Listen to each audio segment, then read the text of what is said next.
हरियाणा विधानसभा चुनाव की बात करते हैं। बीजेपी उम्मीदवारों की पहली सूची पर अंतिम मुहर लग गई है। आपको बता दें कि सोमवार को दिल्ली स्थित बीजेपी मुख्यालय में शीर्ष नेताओं ने हरियाणा कोर ग्रुप के साथ बैठक की और इसमें सभी सीटों पर अंतिम बार मंथन किया गया।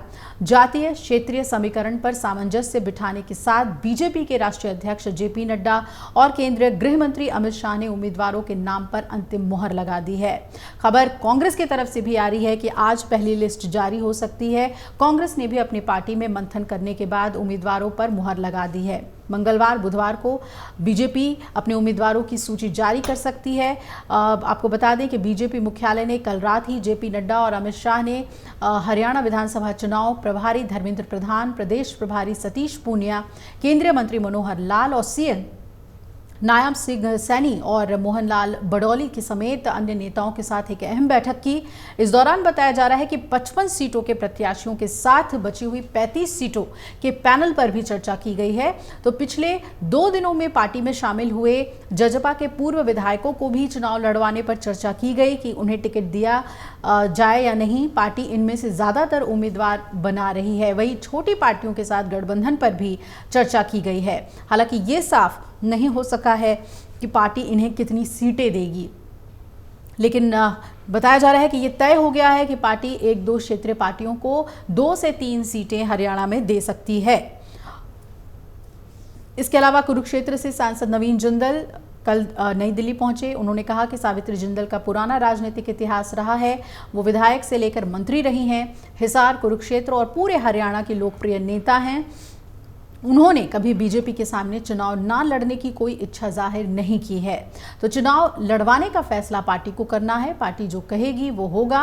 और उन्होंने ये भी कहा कि लोकसभा चुनाव में कुरुक्षेत्र की 6 विधानसभा जीते थे। इस बार 9 की 9 विधानसभा सीटें हम जीतेंगे। और बीजेपी सूत्रों से मिली जानकारी के मुताबिक पार्टी विपरीत परिस्थितियों में भी चुनाव जीतने के इरादे से इस बार मैदान में उतरेगी। इसके लिए सबसे पहले वर्तमान विधायकों में केवल उन्हें ही मौके दिए जाएंगे जो चुनाव जीतने की स्थिति में होंगे।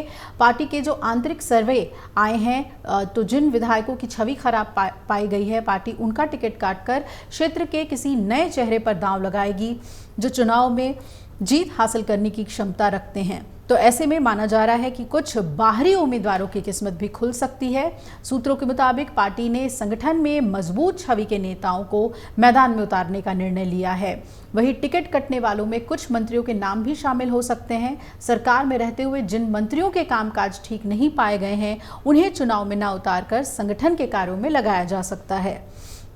हरियाणा बीजेपी से अनिल विज जैसे नेता प्रदेश और केंद्र में पार्टी नेतृत्व के कुछ फैसलों को लेकर असहज बताए जाते हैं, लेकिन बीजेपी सूत्रों ने दावा किया है कि टिकट काटने में इस तरह के समीकरण बिठाए जाएंगे कि पार्टी के किसी भी स्थानीय क्षत्रप को ज्यादा परेशानी ना हो। सभी लोगों से तालमेल बिठाते हुए पूरे सामंजस्य के साथ चुनाव में उतरने की रणनीति बीजेपी बना रही है। और पिछले चुनाव में पूरी तैयारी के बाद उतरने के बाद भी बीजेपी पूर्ण बहुमत से पीछे रह गई थी, आपको याद होगा। और लोकसभा चुनाव में हरियाणा के आधे सीटों पर कब्जा जमाने के बाद कांग्रेस के हौसले बुलंद हैं। कांग्रेस की भी आज लिस्ट आनी है।